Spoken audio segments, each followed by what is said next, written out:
O bate-papo de hoje é sobre direito sucessório, planejamento sucessório, tipos e estratégias, blindagem patrimonial e impactos tributários. Eu estou aqui com o meu sócio, Daniel Lima, advogado do escritório, especialista em direito processual civil e responsável aí pela área de família e sucessão. Boa tarde, Gustavo. É um prazer estar aqui nesse bate-papo, né, que nós combinamos de ter hoje. E nós vamos falar de um assunto que o pessoal, às vezes, tem um pouco de receio de tratar em família e tudo mais, mas é um assunto importante para que as famílias fiquem até mais tranquilas nessas questões sucessórias, né? Sim, na verdade, a gente, quando fala em sucessão, parece que é um problema, né?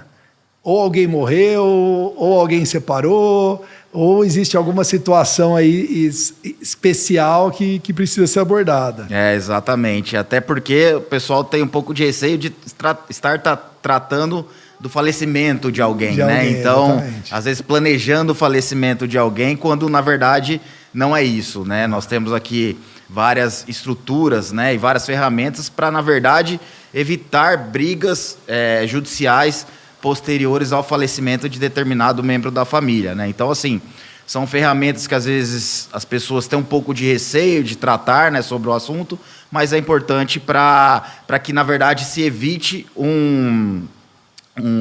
brigas entre familiares lá no futuro, né? Então, por isso que essa conversa é importante com você aqui, que é o nosso especialista em direito societário também, questões empresariais e também na parte de direito civil, né? Então, por isso que nós iniciamos aqui esse bate-papo para esclarecer para o público como que essas ferramentas ajudam aí na proteção patrimonial e evitar conflitos futuros, né? Daniel, eu sou o cliente que chegou no escritório. Certo. Ninguém morreu. Certo. Estamos todos vivos na família. Uhum. Vamos falar em sucessão. Existe uma estratégia melhor de planejamento sucessório do que o testamento? Sim, sim. Muitas pessoas... Conta para mim como cliente. Sim, com certeza. Muitos clientes procuram ou têm na cabeça, né, as pessoas que a única forma de planejar uma sucessão, né, o falecimento de alguém, como ficaria esse acervo patrimonial através de um testamento, né, que na verdade é o mais comum, né, o mais popular aí, vamos dizer assim, para o conhecimento das pessoas. Mas na verdade existem outros tipos de ferramentas, né, e depende muito da situação específica que vai ser tratada, né.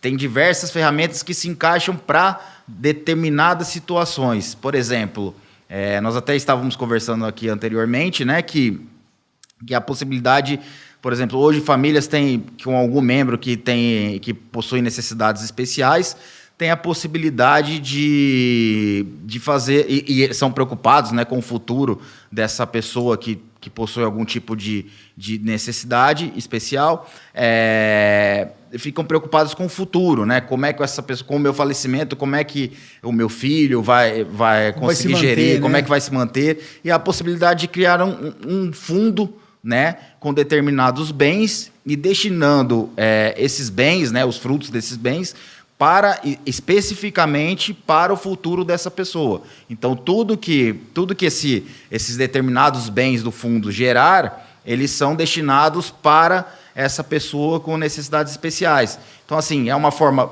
até pouco conhecida, mas que serve para esse tipo de situação, né? E existem outras, como holding familiares, né?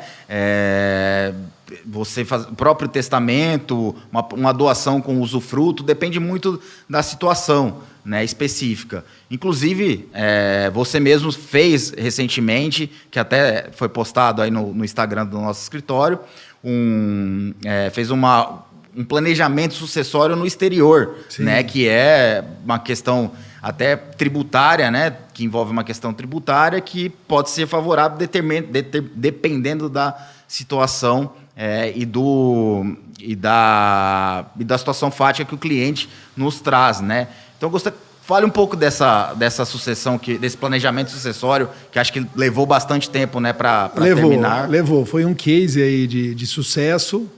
A gente entregou algo que, a princípio, o cliente não esperava. foi algo que nos surpreendeu o rumo que tomou o planejamento.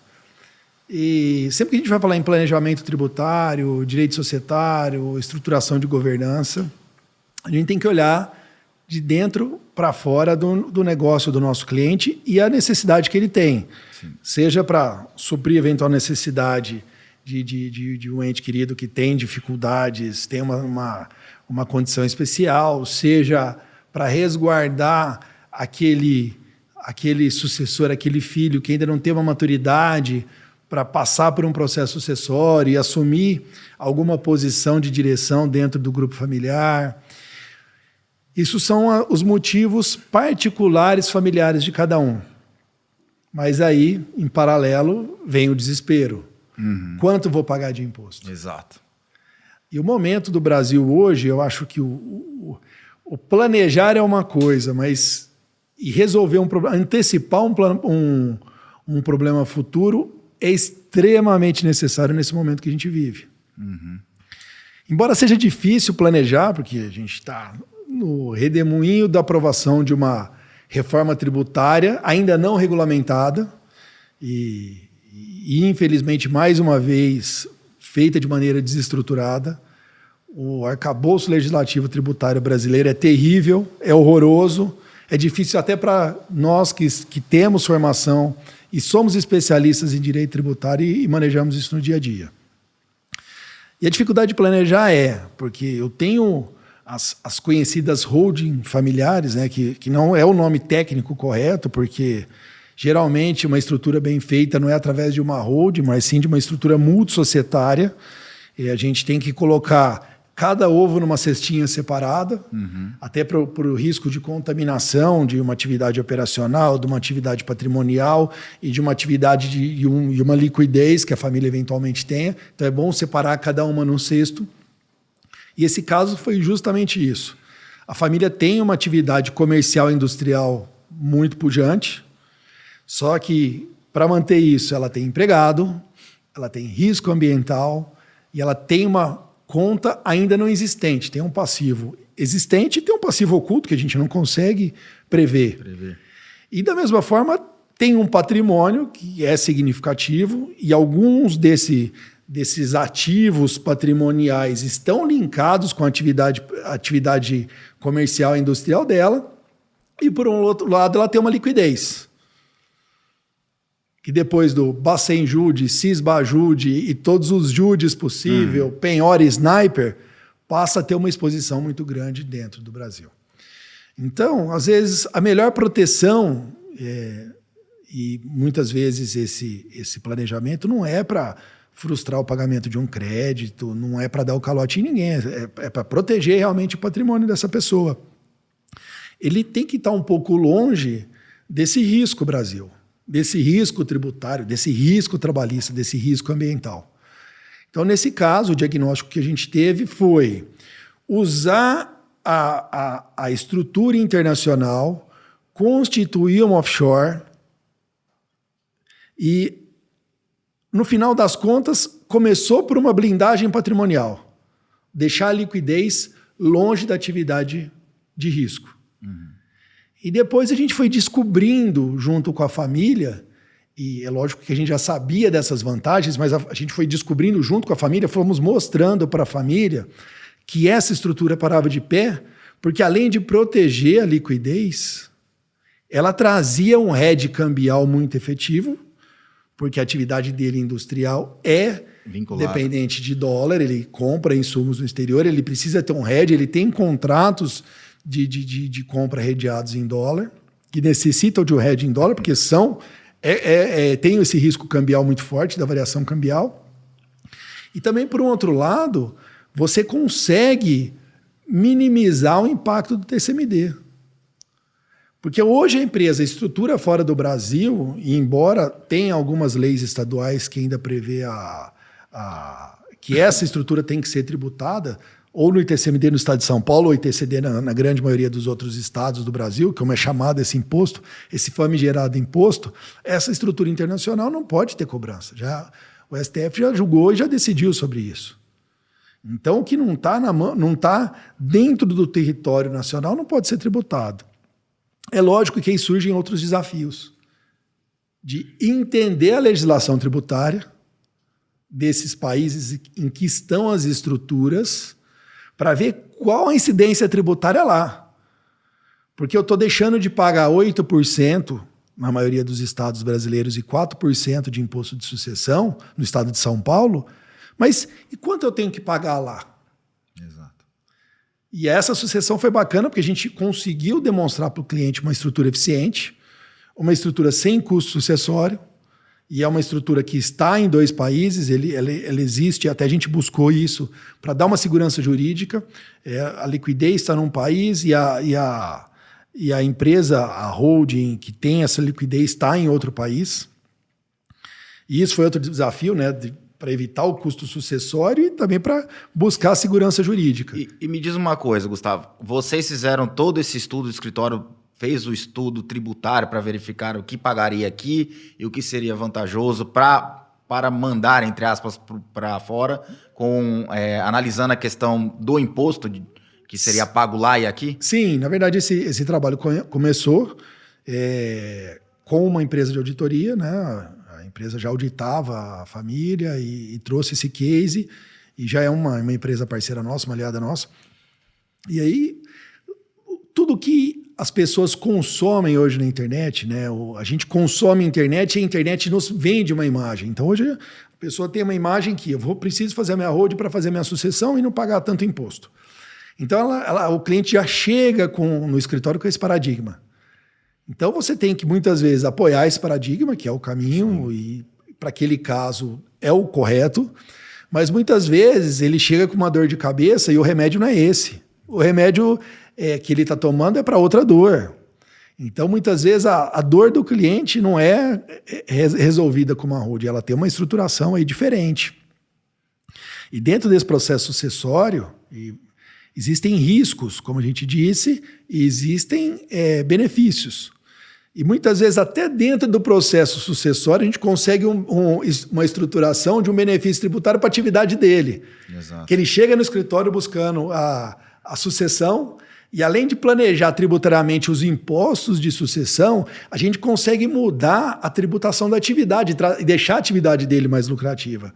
Por quê? Porque a gente faz esse estudo, é o que você disse, a gente tem que entender a realidade tributária dele e buscar em qual caixa colocar. Não, a gente tem que criar a caixa dele.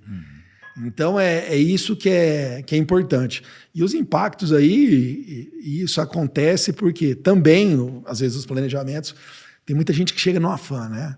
Poxa, eu tenho que resolver isso logo, eu fui no médico e percebi que eu preciso fazer minha sucessão. Às vezes o cliente não tem nenhum problema muito sério, mas acende aquela luz amarela. E a gente fala, respira. Deixa eu ver seu IR pessoa física, deixa eu ver o balanço da sua empresa, deixa eu ver a tributação da sua empresa, deixa eu levantar o seu passivo trabalhista aparente oculto, deixa eu levantar o seu passivo tributário aparente oculto. Vamos resolver a casa naquilo que dá e naquilo que não dá vamos precificar e vamos seguir daí para a sucessão. Porque não adianta também de criar uma estrutura, mesclar tudo dentro de uma holding e, na verdade, deixar todos os problemas juntos. Uhum. A gente tem que separar, né? E isso daí é o que, às vezes, leva mais tempo e leva mais planejamento. Exato. E muitas vezes, como você disse, às vezes o cliente nos procura porque viu na internet que holding, às vezes ele chega com algum problema que justamente não é necessário constituir uma holding, né? Não é necessário constituir uma holding, que pode ser feito por outra ferramenta, uma doação com usufruto, sim, o próprio testamento, né? Que muita gente é o mais conhecido, sim, né? Hoje acredito eu que a holding também, por conta dessa questão da internet, é um instituto mais falado, né? E então, às vezes, ele traz um problema que, na verdade, pode ser solucionado com outro, né? Exatamente. Então, e além disso, foi o que você disse, né? Essa questão de analisar a questão tributária, o que é vantajoso e o que não é, você encontra uma vantagem para a atividade empresarial do cliente, né? Exatamente. Então, assim, às vezes numa conversa de um problema, você acaba solucionando outro que a pessoa nem imagina que poderia ter essa vantagem, né? Então, assim, é sempre bom buscar essa orientação para entender os caminhos, as ferramentas, né? e os benefícios que cada uma delas pode trazer. E acredito também que essa questão do planejamento sucessório, tributário, patrimonial, né? É uma forma também da pessoa, do cliente, não pagar o imposto de uma vez só, né? Porque você Sim. pode ir planejando o seu patrimônio, né? Essa transferência de patrimônio de forma não tudo de uma vez, né? Como, por exemplo, a pessoa faleceu, vai ter que abrir inventário, arrecadar os bens do patrimônio e vai ter que pagar o imposto de uma vez só, né? Com o planejamento sucessório, você consegue montando a estrutura ali, seja uma holding, seja uma doação, de forma, agora eu vou fazer desse imóvel, vou fazer desse outro. Então, assim, é uma forma também de você ir pagando os impostos devidos de uma forma que caiba melhor no bolso do cliente. E até essa questão de planejamento, a gente tem que tomar muito cuidado, porque muita gente pensa que planejamento é antecipação de herança, e não é. Exatamente. Tem formas e formas. Às vezes a gente entrega projeto que faz a doação com reserva de usufruto, que é o mais adequado, não precisa criar uma estrutura societária para isso, porque vai criar uma despesa administrativa que não é necessária para aquela atividade específica. E muitas vezes também a gente planeja a situação porque o cliente sabe que vai morrer, mas precisa saber quanto custa a minha morte. Exato. Quanto custa? Quanto custa o meu imposto de sucessão? Dentro do escritório, muitas vezes a gente faz a estrutura societária, cria a holding, e com isso a gente precifica o custo sucessório. A gente deixa o carro pronto, mas a gente não vira a chave. Perfeito. Então, a gente resolve o problema da declaração, todas as pendências que ele tem na declaração de IR pessoa física, faz o trespasse da pessoa física para a jurídica do patrimônio, estrutura esse balanço para que o PL dele seja um PL adequado para o evento sucessão, e isso é muito importante porque o custo tributário está aí. E muitas vezes, por vontade dele, ele quer deixar pronto, mas não quer fazer. Naquele momento. Eu ganhei isso. Eu tenho a gestão disso. E quando eu estiver vivo, eu vou ter a gestão e a empresa está no meu nome. Cara, a decisão do cliente, o patrimônio é dele. Não existe essa necessidade de fazer a doação em vida.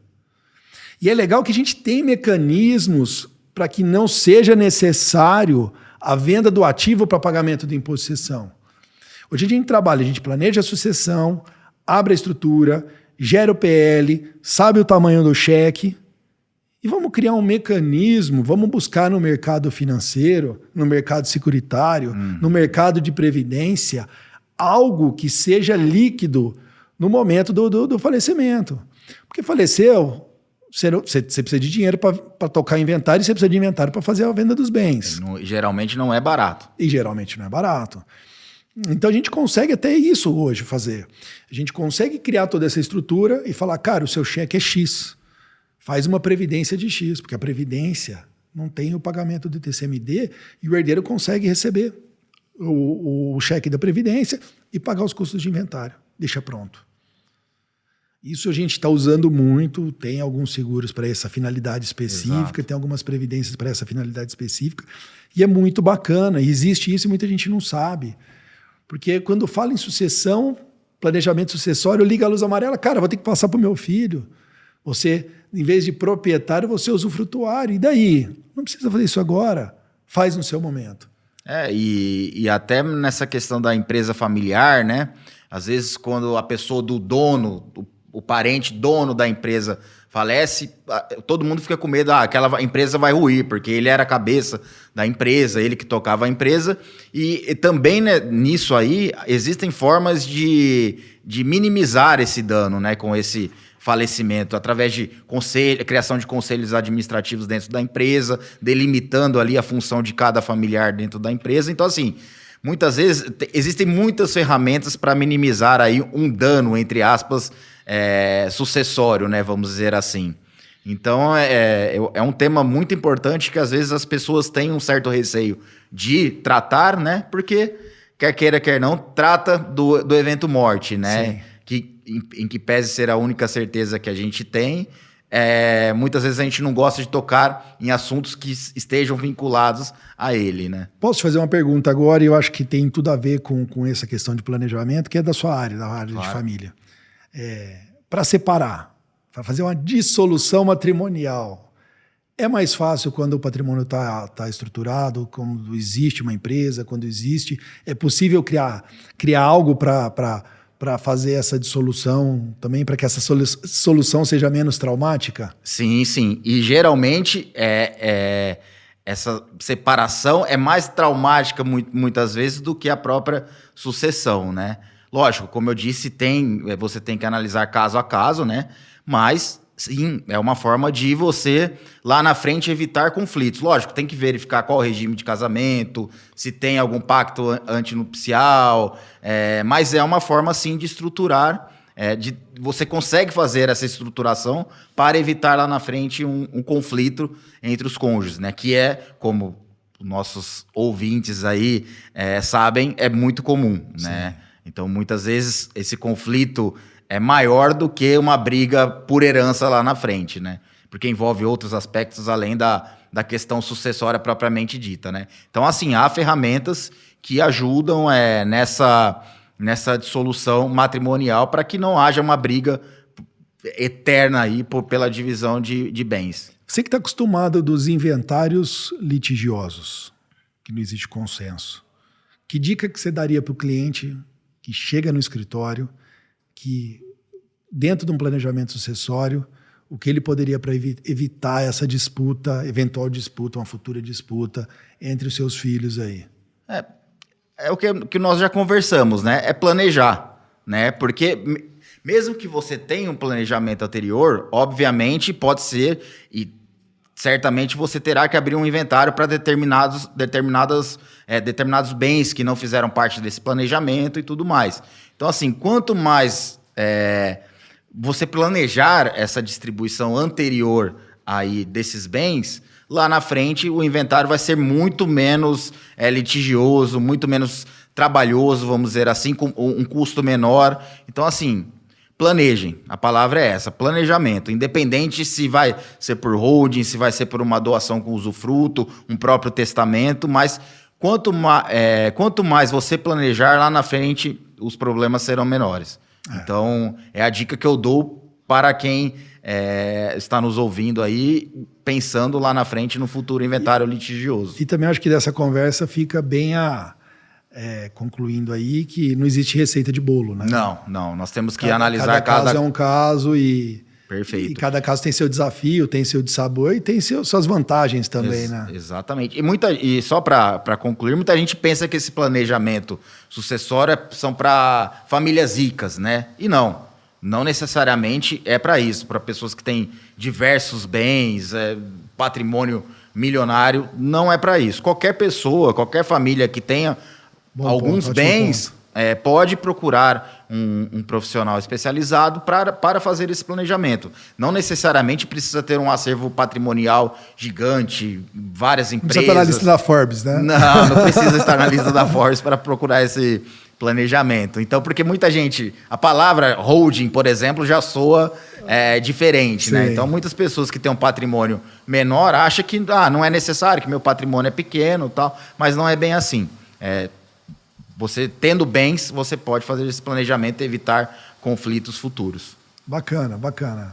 Obrigado, Daniel. Obrigado você, Gustavo. Pela interlocução aí, por esse bate-papo. Não, o bate-papo acho que foi bem elucidativo. E lógico que nós não adentramos muito ao assunto, porque é um assunto complexo, muita até para os profissionais que tratam desse assunto. Tem muita coisa técnica, mas eu acho que serviu para o público e para os nossos ouvintes aí, clientes, entenderem como é que funciona na prática esse tipo de situação. Bacana, obrigado.